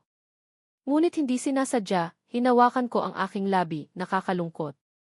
Diyos ko, nakalimutan ko kung ano ang pakiramdam ng paghalik. Wala akong ginagawa sa hapon, binuksan ko ang computer ko at nag-internet. Nang mag-login ako sa Gigi, nakita ko ang isang notification mula sa grupo ng aking junior high school. Ngayong gabi, magkikita ang class Siyam-6 sa Seaside Restaurant sa 6 oras. Bawat isa ay kailangang magbayad ng 70,000 pesos. Darating ang lahat. Nang gabing iyon, noong 5 oras 30 minuto, naghanda ako, nagpaalam sa aking mga magulang at umalis. Sa sandaling iyon, inaayos ni Maria ang kanyang pleated skirt. Umikot siya sa harap ng salamin at mumiti ng may kasiyahan. Sa junior high school reunion, nag-uusap ang lahat. Umupo ako sa isang sulok at hindi nakisali sa usapan. Pinagmamasdan ko lang ang bawat isa. Napagtanto ko na ang aking junior high school, ang Yunnan Middle School, ay hindi ranggo sa tuktok sa distrito. Marami sa aking mga kaibigan ay nag-aral ng bokasyonal o nagtrabaho upang kumita ng pera matapos magtapos sa junior high school. Kaya karamihan sa mga kaibigan na nakaupo sa kwartong ito ay nagpapakita ng isang social na pakiramdam. Ginawa nitong matanda ang kanilang hitsura, habang ako, na isang estudyante pa, ay medyo hindi kabilang. Sa sandaling iyon, tiningnan ako ng isang babae na may makapal na makeup, eyeliner, at pulang lipstick, nagbibiro. Miguel, may girlfriend ka na ba? Pagkatapos ng 3 taon sa senior high school, virgin ka pa rin? Nagulat ako sa tanong. Ito ay naging isang marahas na remark. Tiningnan ko siya at napagtanto na siya si Trina, na nakaupo sa likod ko noong junior high school. Inamin niya na gusto niya ako. Noong panahong iyon, tumanggi ako dahil gusto kong mag-focus sa pag-aaral. Umiti ako at umiling. Hindi pa. Hindi ako nanliligaw ng maaga. Sa school, magkaibigan lang kami. Nang marinig ako ni Trina, tumawa siya. Diyos ko, sinasabi mo pang nanliligaw ng maaga. Ilang taong gulang ka na ba? Sobrang inosente mo. Tumawa rin ang iba. O, si Miguel kasi mabait na estudyante. Paano niya maiintindihan ang mga bagay na iyon? At saka, puno ng mga nerd ang Yunnan Middle School. Paano tayo magkakaroon ng isang maganda? Naalala ng isa sa aking mga kaibigan. Hindi ba't gusto ka ni Trina noong dati, Miguel? Tapos, tinanggihan ka ni Miguel, di ba? Agad na may sumagot. Miguel, nawalan ka ng malaking oportunidad. Tignan mo si Trina ngayon. Sobrang ganda niya at nagtatrabaho sa isang pabrika ng gobyerno. Siya na ang pinakamaganda sa pabrika. Paano ka makakaangat? Habang tinutokso ako ng aking mga kaibigan, ngumiti ng marahan si Trina, ngunit sinusundan pa rin ako ng kanyang mga mata. Medyo mapagmataas ang kanyang puso. Huwag kang sumuko. Mayroon ka ring mga benepisyo. Magsumikap ka. Baka may maging maganda ring girlfriend. Bahagya ring mapagmataas ang kanyang boses. Umiti lang ako at hindi tumugon. Sa sandaling ito, mula sa labas ng silid, may narinig akong mga yapak. Binuksan ang pinto. Nakuha ng lahat ang atensyon pagkatapos ay natigilan. Isang babae ang pumasok, ginagawa itong mahirap para sa lahat na maalis ang kanilang mga tingin. Sinuyod ng kanyang tingin ang bawat isa sa silid. Sa huli, tumigil ang kanyang tingin sa akin. Nagningning ang kanyang mga mata. Maliwanag at masaya ang kanyang mukha. Miguel. Nalito ang lahat sa silid at parang tinamaan ng kidlat. Hindi nila makapaniwala sa nakikita nila. Nagtataka sila kung junior high school o senior high school reunion. Bakit nandito si Maria? Pagkatapos naming mabawi ang aming kalmado, para bang nakakonekta ako sa isang spring sa ilalim ng upuan. Mabilis akong lumapit, hinila si Maria sa isang gilid at ibinaba ang aking boses. Bakit ka nandito? Sa harap ko, bumalik si Maria sa kanyang karaniwang pagiging malamig.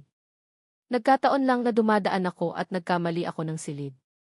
Samantala, tinitingnan ako ng aking mga kaibigan sa silid at ang magandang babaeng ito na malapit sa akin, nag-uusap ng malapitan.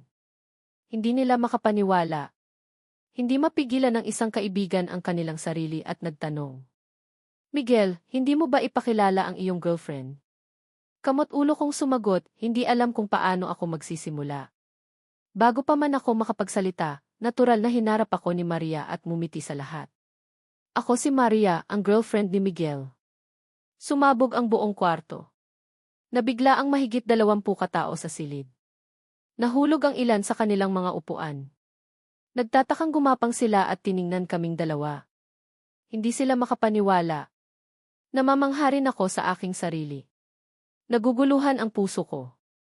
Diyos ko, anong ginagawa ni Maria? Pagkatapos naming mabawi ang aming kalmado, hinila ko si Maria sa isang gilid at ibinaba ang aking boses. Anong ginagawa mo? Bumalik si Maria sa kanyang pagiging malamig.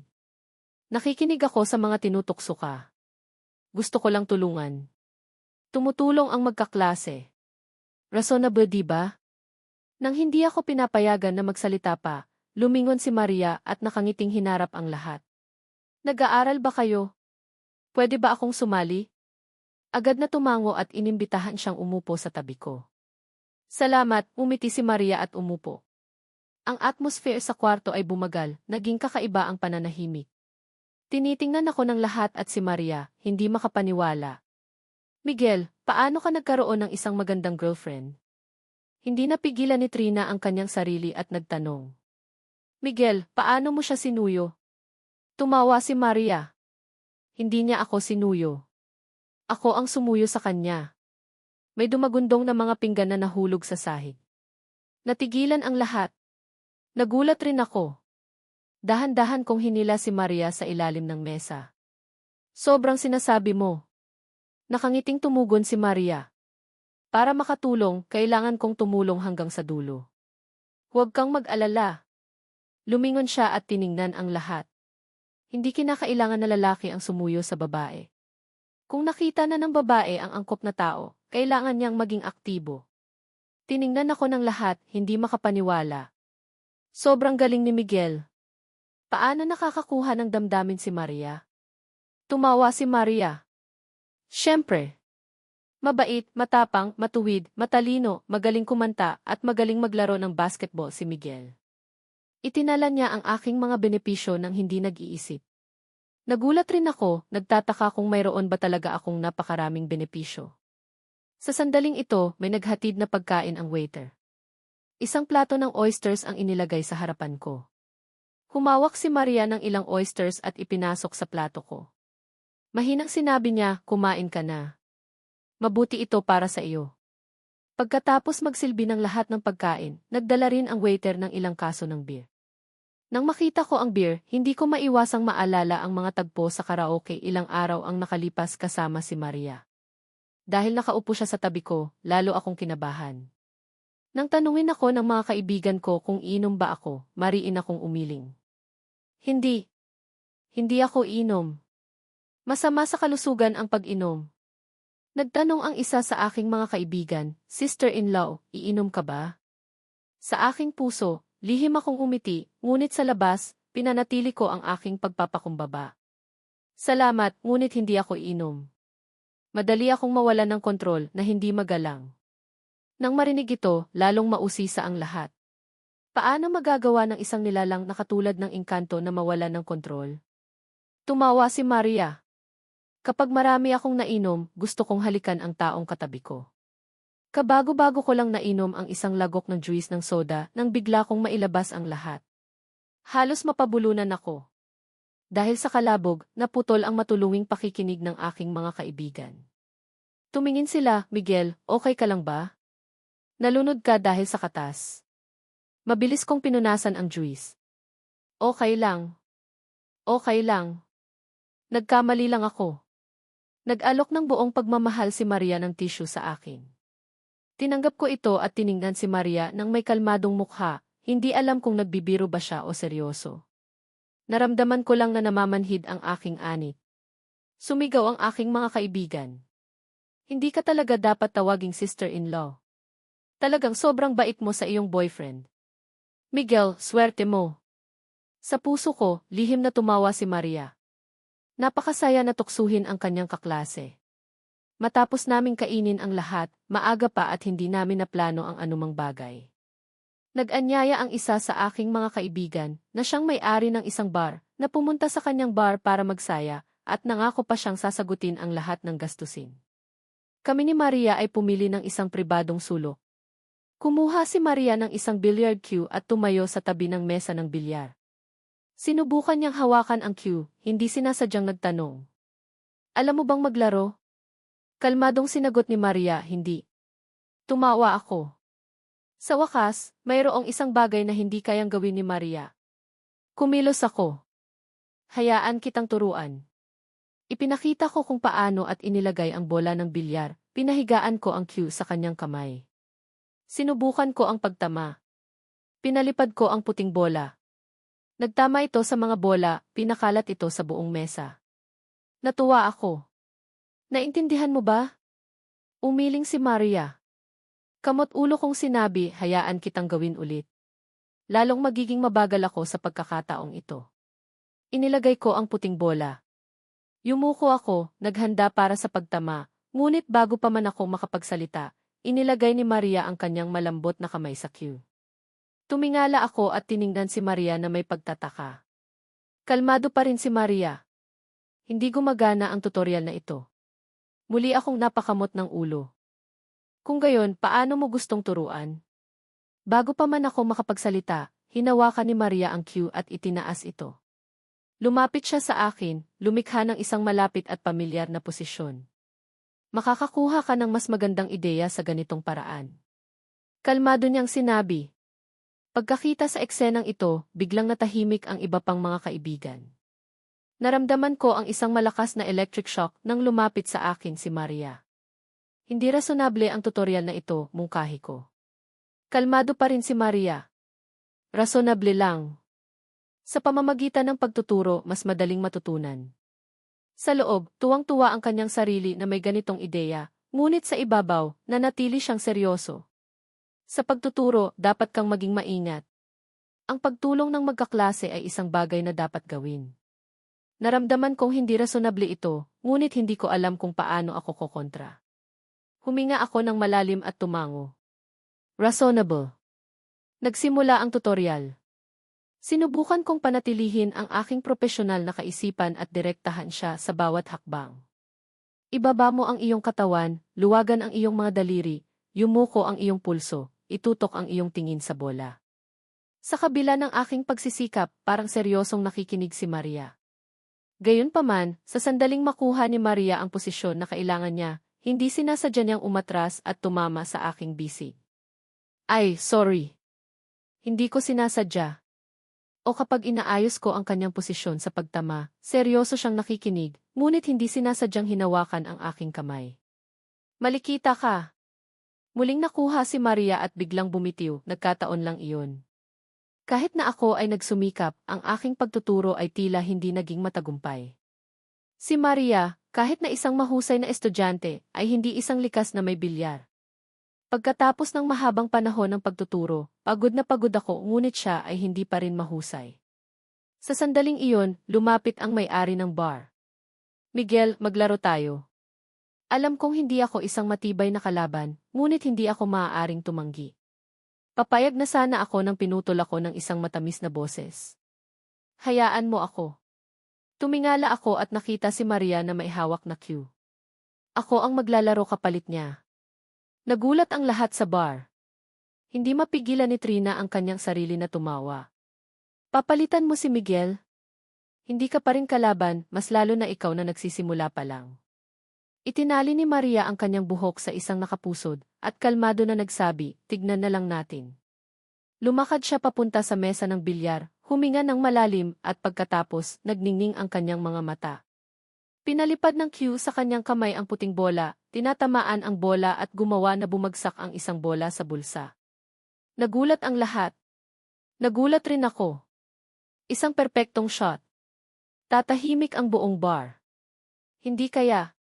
Ito ay isang baguhan lang.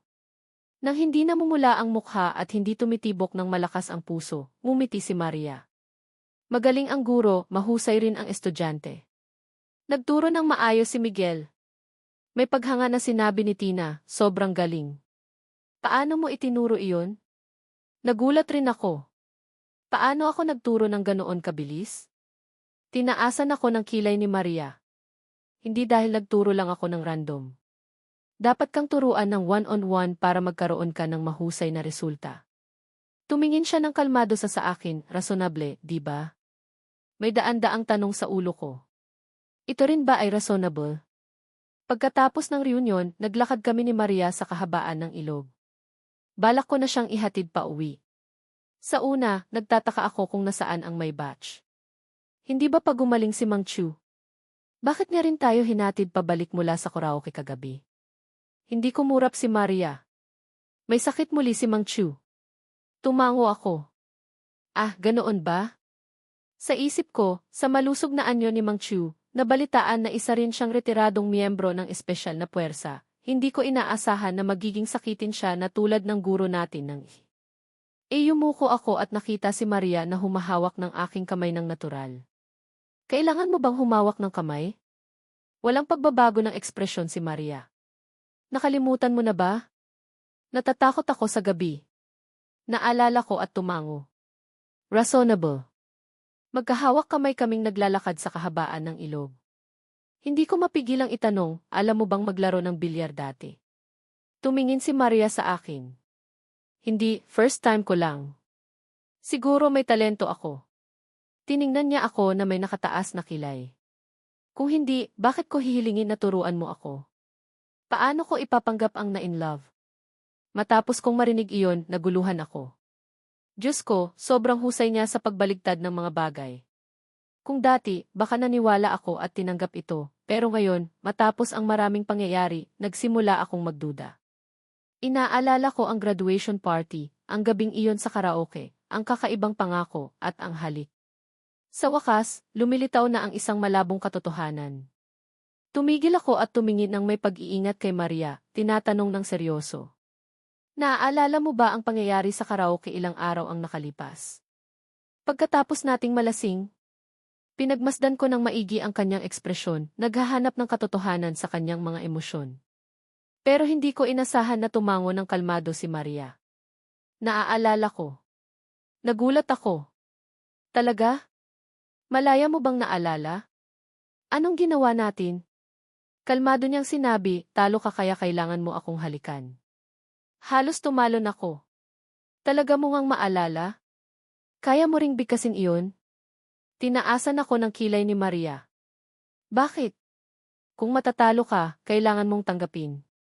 Hindi ba reasonable iyon? Natigilan ako. Parang sasabog ang ulo ko. Hindi reasonable kahit kaunti. Magkaklase lang tayo. Paano tayo maghahalikan? Bahagyang tumawa si Maria. Sobrang hina ng pagkakaibigan mo. Ang isang halik ay sisirain ang lahat. Dahil sa magiliw ngunit malakas na tanong na ito, nataranta ako. Diyos ko, masyado bang madami ang iniisip ko tungkol sa pagkakaibigan? Para bang nababasa ni Maria ang iniisip ko, tiningnan niya ako. Maliban na lang kung sobra ang iniisip mo sa iyong puso. Ang halik ay may espesyal na kahulugan sa iyo. Natamaan ako ng tanong na ito. Nautal kong sinabi, hindi wala. Nagtatanong lang ako. Naniniwala rin ako sa pagkakaibigan. Kalmadong sinabi ni Maria, buti naman. Tiningnan niya ako. Resonable na ba ngayon? Hindi ako nag-alinlangan. Sinampal ko ang aking dibdib. Sobrang reasonable. Tiyak na reasonable. Tumango si Maria. Buti naman. Alis na ako. Sumunod siya at naglakad paalis, iniwan ang kanyang kalmadong likod. Habang papalayo siya, umiti si Maria. Baby boy. Sobrang mababa pa ang kaisipan mo. Nang pag-uwi ko, inalala ko ang aking pag-uusap sa ilog. Naguluhan pa rin ang aking isip. Hindi ako nakatulog buong gabi. Kinabukasan, hindi ko kinaya at tinawagan ko si Kenneth para humingi ng payo. May kumpiyansa na sinabi ni Kenneth, Miguel, tama kang tinawagan ako. Dahil naging magkasintahan na kami ni Dindin, isa na akong dalubhasa sa pag-ibig. Nang marinig ko ang kanyang kwento, nagulat si Kenneth. Ano? Nakahalik na kayo pero ang sabi mo pagkakaibigan pa lang. Tanga na lang ang maniniwala doon. Nagpatuloy si Kenneth. Kanino mo natutuhan iyon? Tumugon ako kay Maria. Agad na nagbago si Kenneth. Kung si Presidente ang nagsabi, tama iyon. Kalimutan mo ang sinabi ko. Napagtanto ko na walang halaga si Kenneth. Nagpa siya akong tigilan siya para humingi ng payo. Bago ko ibaba ang telepono, may naalala si Kenneth. Miguel, totoo bang hinalikan mo si Presidente? Halos mabitawan ko ang telepono. Mabilis kong sinagot, hindi. Nagtatanong lang ako para sa isang kaibigan. Wala akong kinalaman doon. Bago ko ibaba ang telepono, nagbigay ako ng babala, huwag mong sabihin kahit kanino, okay? Nangako si Kenneth, huwag kang mag-alala. Itatago ko iyan. Hindi nagtagal, sa isang milk tea shop, mausisang nagtanong si Dindin, tumawag sa iyo si Miguel. Anong sinabi niya? Uminom ng isang lagok ng milk tea si Kenneth. Walang sinabi. Nag-uusap lang tungkol sa pagkakaibigan, walang kakaiba. Pagkatapos ay naalala niya. Oh, tama. May juicy scoop nga pala. Hinalikan ni Miguel si Presidente. Makalipas ang 2 araw, hindi kami nag-usap ni Maria. Hindi ko alam kung anong ginagawa niya. Pero hindi ko malinaw na maunawaan ang lahat ng bagay. Madalas akong tawagan ni Kenneth para ipagmalaki ang tungkol sa kanyang relasyon kay Dindin at ipinagmamalaki ang kanyang galing sa paglangway na para bang lalaban siya sa Olympics sa Beijing. Sa huli, sinabi niya, Miguel, narinig kong binuksan ang water park sa bagong town of Bridge. balak namin ni Dindin na pumunta. Magpunta rin si Presidente. Sasama ka ba? Nang sumunod na araw, nang pumunta ako sa water park, kahit na naghanda na ako para sa makikita ko, mabilis pa rin tumibok ang puso ko nang makita ko si Maria na nakasuot ng swimsuit sa ilalim ng araw. Hinila ni Dindin ang kamay ni Kenneth. Sino ang tinitignan mo? Sumigaw si Kenneth, ay masakit. Ikaw lang ang tinitignan ko. Nagbiruan ang dalawa, nag-iwan ng espasyo para sa aming dalawa ni Maria. Tumingin si Maria sa akin at tinaasan ako ng kilay. Alam mo bang lumangoy? Naalala ko ang nangyari sa bar at mapagbantay na umiling. Hindi. Hindi ko kayang ituro iyan sa iyo. Kalmado si Maria. Alam ko. Kaya kong ituro sa iyo. Diyos ko, hindi ko akalain na magagamit niya ang linya na iyon. Ang turuan ng girlfriend ng swimming ay isang bagay na masakit ngunit matamis. Sa una, seryoso siyang nagturo. Huminga ka ng malalim at ilubog ang ulo mo sa tubig. Pero kapag nasa ilalim ako ng tubig, nakikita ko ang kanyang mahabang binti, pinatitigil ang puso ko sa pagtibok. Hindi ko nakayanan. Lumutang ako at umubo. Tiningnan ako ni Maria. Bakit? Nautal kong sinabi walang problema. Kaya lang yung tubig. Sumimangot si Maria. Huwag kang tense. Mag-focus ka. Pilit akong ngumiti. Huwag mo akong hawakan sa tiyan. Hindi siya nakikinig at nagpatuloy sa pagtuturo. Inilagay ni Maria ang kanyang kamay sa aking bewang. Halos magkaroon ako ng cramp. Itinaas niya ang kanyang kilay ng kalmado. Para lang iyon ayusin ang iyong posisyon. Nagalit ako, pero hinawakan mo ang puwet ko. Walang takot at hindi tumitibok ng mabilis ang puso. Talaga? Aksidente lang. Hindi sinasadya at nangyari iyon ng 13 beses sa isang minuto. Sa kabutihang palad, dumating si Dindin at hinila si Maria para maglaro ng ibang laro. Nakahinga ako ng maluwag. Bumalik si Kenneth at kinindatan ako. Miguel, anong nangyari? May progreso na ba? Buntong hininga kong sinagot, sobrang nakakatakot matuto ng swimming. Tiningnan ako ni Kenneth. Sino ba ang nagtanong sa iyo tungkol doon? Ang tanong ko, anong nangyari sa inyong dalawa ni Presidente? Hindi ka pa rin ba umaamin?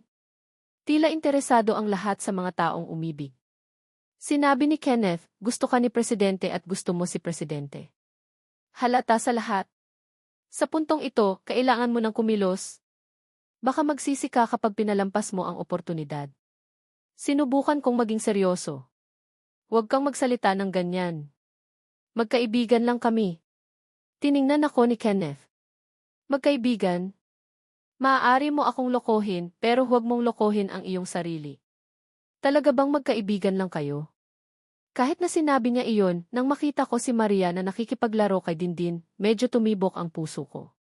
Naglaro kami sa water park buong hapon. Pagkatapos, humanap kami ng isang food stall para kumain ng hapunan. Malapit na ang entrance exam sa kolehiyo. Siguradong makakapasok ka sa Thenho o Peking, Presidente.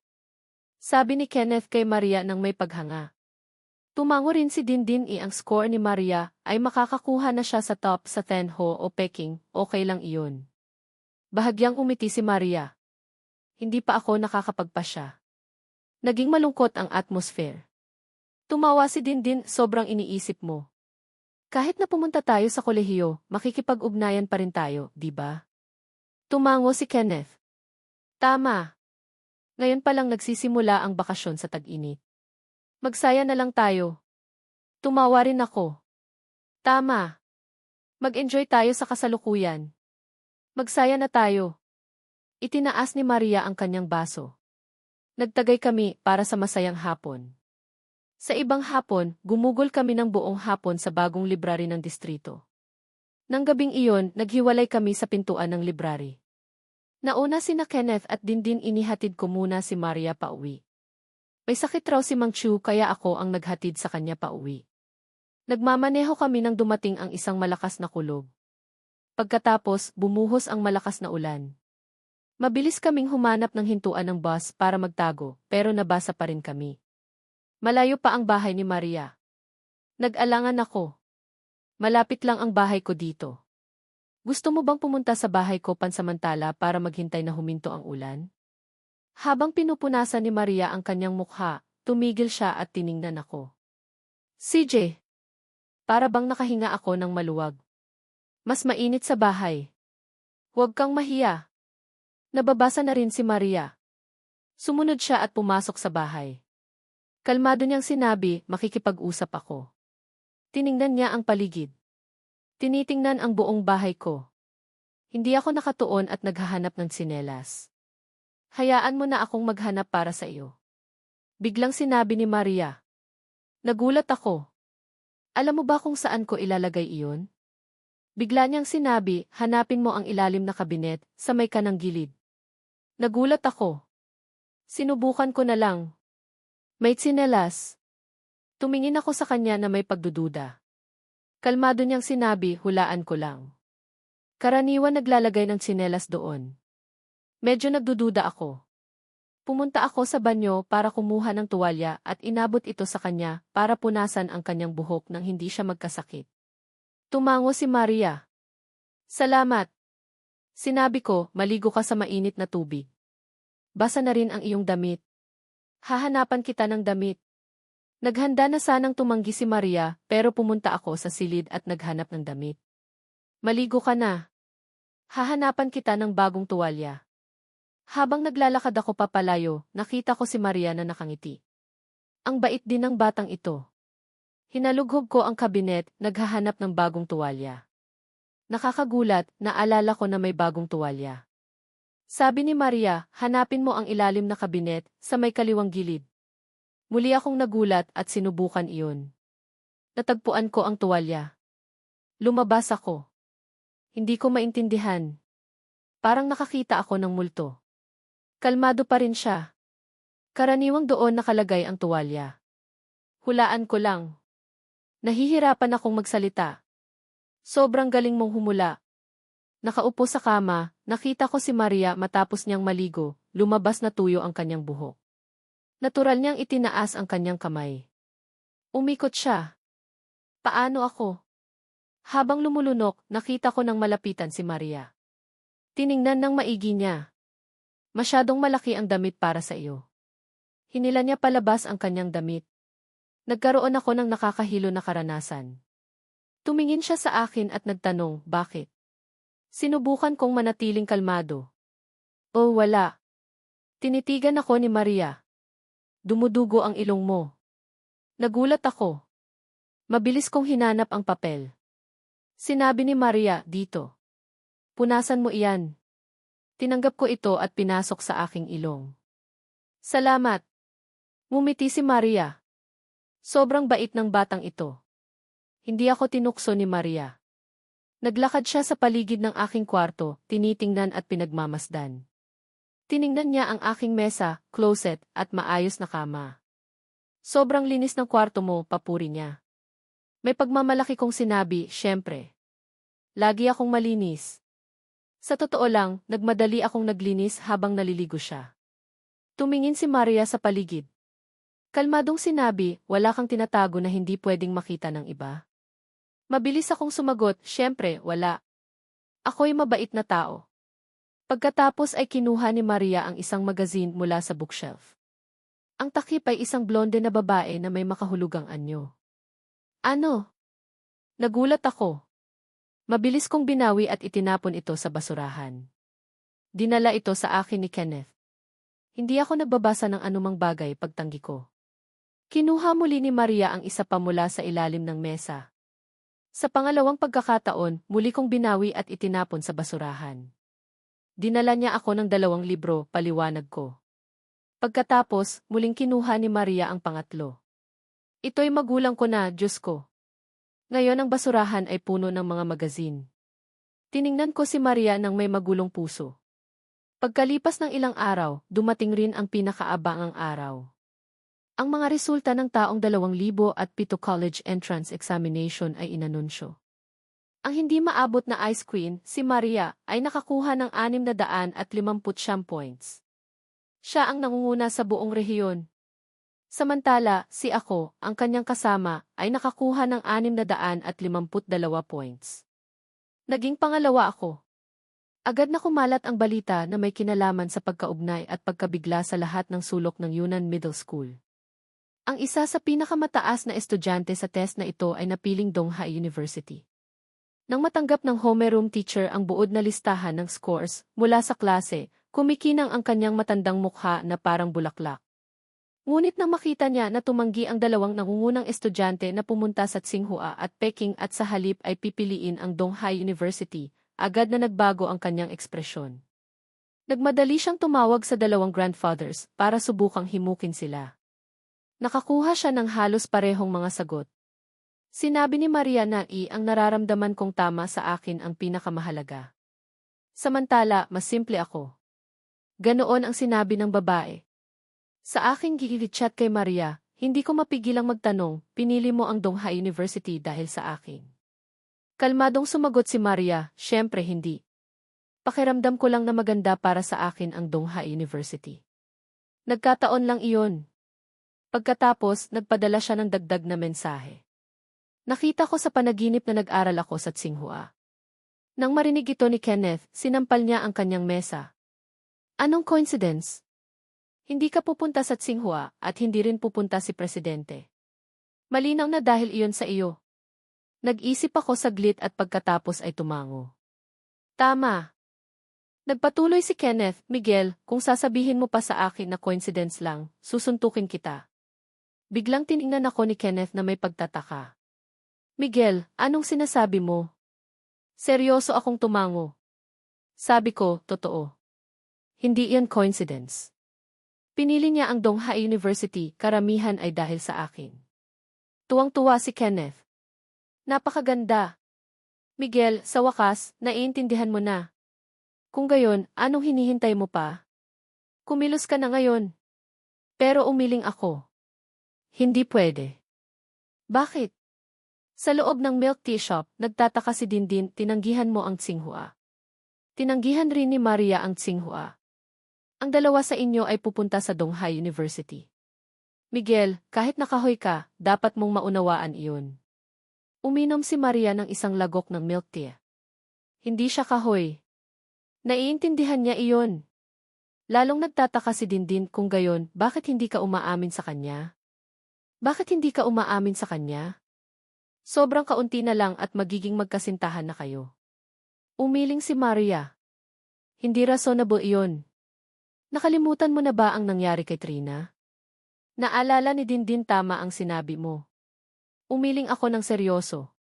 Pakiramdam ko lang masyadong biglaan ang nararamdaman ko. Nagulat si Kenneth. Kung gayon, anong balak mong gawin? Sabi ko, maghintay. Nagulat si Dindin, maghintay? Ano? Inilapag ni Maria ang baso ng milk tea. Hindi mo kailangang umamin. Gawin mo na lang kung anong ginagawa mo. Hayaan mong unti-unting masanay siya dito, gusto ang ganitong paraan. Pagkatapos ay maunawaan niya ang kanyang nararamdaman sa puso niya. Naisip ni Maria, Miguel, hindi ka makakataka sa akin. Kumpiyansa rin ako. Hindi ko kailangang umamin. Hahayaan ko siyang mapagtanto ang kanyang damdamin para sa akin. Sa oras na iyon, malalaman ko kung ano ang dapat kong gawin. Sa loob ko, iniisip ko, sa tingin mo ba ganun kadali ang tuksuhin ako? Hintayin mo lang. Nagtatakang nagkatinginan sina Kenneth at Dindin nagtanong si Dindin, Maria, gaano mo kamahal si Miguel? Tinanong ako ni Kenneth, Miguel, gaano mo kamahal si Presidente? Nag-alangan silang dalawa, naguluhan, tumayo at lumakad. Hindi iyan mahalaga. Nang gabing iyon, sa isang pamilyar na pulong, sinabi ko kay Maria, mag-aaral tayo sa parehong school, kaya umaasa ako na tutulungan mo ako. Ngumiti si Maria. Siyempre. Magkaklase tayo. Sa harapan nila ay may isang milk tea shop na nagpapatugtog ng patalastas. Buy one, take one milk tea para sa mga magkasintahan. Tumingin si Maria sa akin. Buy one, take one. Nakakatipid, di ba? Hindi ako nag-alinlangan. Kailangan nating magtipid. Iniabot ni Maria ang kanyang kamay. Tulad ng isang prinsesa. Hinawakan ko ang kanyang kamay tulad ng isang knight. Magkahawak kamay silang pumunta sa milk tea shop, iniwan sina Kenneth at Dindin na natigilan. Nagtataka si Kenneth, muli silang naging rasonable. Pero kailan kaya sila magiging magkasintahan? Tumawa si Dindin, hindi mahalaga iyon. Pinapanggap lang nilang tanga ang kanilang sarili. Sa totoo lang, kumikilos na silang parang magkasintahan. Patuloy na nagiging mas mainit ang tag-init sa distrito ng Yunnan. Sa mas mainit na atmosphere na iyon, ang kanilang relasyon ay lalong lumakas. Sila Kenneth at Dindin ay magkasintahan at madalas na magkasama, habang si Maria at ako, magkaklase na lang, ay hindi naging gaanong close. Kahit na sinasabi na mayroon pa ring mahigit kumulang sa 100 araw na natitira, sa halip na gumawa ng mga planong mang-akit sa isa't isa, ang parehong may kumpiyansa na makokontrol nila ang anumang sitwasyon. Sa katotohanan, unti-unti silang nalulubog sa kanilang sariling damdamin. Sa bandang huli, isa na itong digmaan ng pag-ibigan, ngunit ito ay isang digmaan na kung saan ang lahat ay matututo at lalago, magkakaroon man sila ng pag-ibig. Kahit na ngayon, sa bawat kilos, sa bawat senaryo, nakatakda silang maging sa isa't isa. Bawat isa sa kanila ay nakakakuha ng kaalaman sa sarili, nagiging mas mature at mas lumalaki. Hindi madaling sumuko at hindi nila iyon gagawin hanggang sa maging tama ang lahat. Sa hindi nakikitang digmaang ito, ang bawat isa ay nagnanais na maging huli. Kinabukasan, umakyat si Maria na nakasuot ng damit na pangkasal. Hindi niya napigilan ang kanyang sarili. Miguel, pwede na ba? Sa isang jewelry shop, masigasig na ipinakikita ng salesman ang mga bagong rings. Perfect ito para sa mga magkasintahan. Tiningnan ako ni Maria. Kumuha tayo ng singsing. Tumango ako. CJ. Sa isang parke, binibigay ang isang discount para sa mga magkasintahan. Tiningnan ako ni Maria, nakakatipid. Hindi ako mag-alinlangan, kailangan natin makatipid. Naghawakan silang dalawa ng kamay para bumili ng tiket. Sa isang milk tea shop, tinitignan ni Maria ang akin milk tea. Anong lasa yung sa iyo? Tinitignan ko yung sa akin. Red bean and taro. Tinanong ako ni Maria, pwede ko bang tikman? Inabot ko yung sa akin, magkaklase naman tayo so walang problema. Ininom niya yun at inabot niya yung sa akin, subukan mo yung sa akin. Iinom ako sa akin, pero nahihiya ako humawak sa straw na ginamit niya. Salamat. Tinanong ako ni Maria kung masarap ba, tumango ako. Nakatayo si Kenneth at Dindin, hindi maiwasang tanungin kung sino talaga ang magkasintahan dito.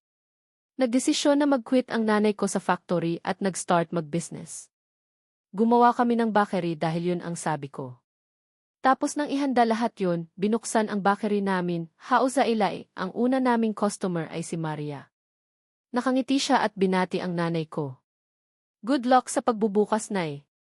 Masaya siyang binati ng nanay ko, Maria, tutulong ka ba? Natural na hinawakan ni Maria ang nanay ko, kung nagbubukas po kayo syempre pupunta ako para tumulong. Ngiting tumatawa siya. Tumingin siya sa akin at itataas ang kilay, rasonable, di ba? Tumango ako. Hayaang maging paborito ako ng nanay mo, tumulong siya maliit man o malaki, kaya mahal siya ng nanay ko sa puso niya. Iniisip kung magiging anak ako, masaya niya, iniisip na magiging pamilya siya. Ako naman ay masaya doon kahit na mahirap ay sinisigaw ko sa kanya. Naalala ko yung time na binuksan ang bakery. Sobrang ganda ng disenyo niya. Tinanong yung nanay ko na ikaw po ba gumawa niyan. Tumawa yung nanay ko, hindi idea lahat ni Haonam. Namangha siya sa akin sa sarili niya, gusto ko siyang galingan ako. Kapag gumawa si Maria ng cake, nahiwa yung kamay niya.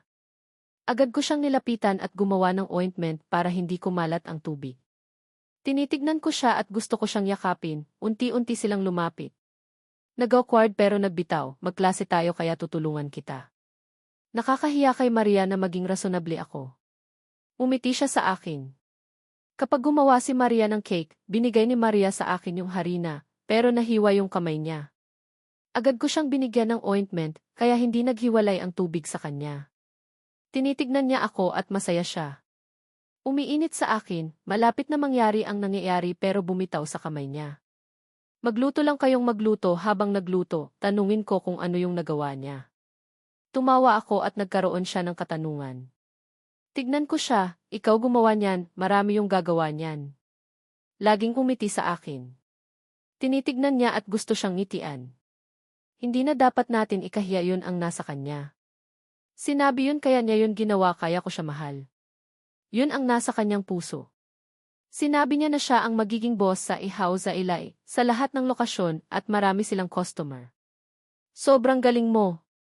Sabi ko sa sarili ko magaling siya ang babae sa buhay niya, hindi ko na kailangan maghanap ng iba. Dito madalas ako na tumulong sa mga libreng oras ko. Ganito kami ni Maria, magkasama palagi. Tinitignan ng nanay ko siya, madalas din silang magkasama sa kanyang mga plano.